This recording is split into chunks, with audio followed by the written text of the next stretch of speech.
ఒక look plus బుక్స్‌కి separate, uniform, ఓ system తీసుకొచ్చారు. ఇది హ్మ్. మనకి అంతకు ముందున్నటువంటి మిషనరీ ఎడ్యుకేషన్‌కి కాంపిటీషన్‌గా కనిపించింది. హ్మ్. మిషనరీ ఎడ్యుకేషన్ అప్పట్లో మనకు వన్ ఆఫ్ ద ప్రోత్సాహం. లైక్ గవర్నమెంట్ హ్మ్. స్కూల్ తర్వాతన మిషనరీ స్కూల్స్ మంచిగా చూపించినాయి. కానీ ఈ మిషనరీ స్కూల్స్‌లో బొట్టు తీసేయాలి, లేకపోతే ఇంకోటి ఉన్నాయి గదా! అలా లేకుండా ఇక్కడ ఒక సిస్టమ్ నడిపారు. Corporate education. ప్రైవేట్ తర్వాత కార్పొరేట్ దాంతో సక్సెస్‌ఫుల్ అయినాయి కార్పొరేట్ ఎడ్యుకేషన్.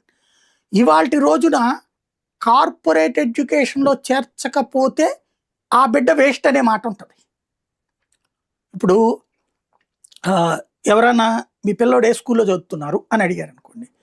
గవర్నమెంట్ స్కూల్ పేరు ఏకేటీపీఎం స్కూల్, లేకపోతే డీఎస్ఎం స్కూల్ ఇట్లాంటి పేర్లుంటాయి. అవును. అదేంటి అంటారు. అంటే గవర్నమెంట్ స్కూలా హ్మ్. అనగానే మనం రూ. 1,00,000 జీతం సంపాదించేవాళ్ళైనా సరే, గవర్నమెంట్ అవును. స్కూలా ఏందిరా ఆళ్ళకి? ఇది హ్మ్. మనల్ని దొంగల్ని చేసేస్తున్నది సమాజం. హ్మ్. దొంగల్ని చేసి చూపెడుతోంది సమాజం. అదే కదా! హ్మ్.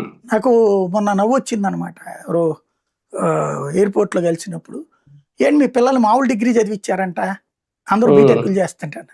హ్మ్. ఆళ్ళకేం కావాలో అది చదువుకోమన్నా నేను. అది. వాళ్ళకే హ్మ్. నేను ఒత్తిడి చేయొచ్చు. నువ్వు బీటెక్ చెయ్యి, లేకపోతే సాఫ్ట్‌వేర్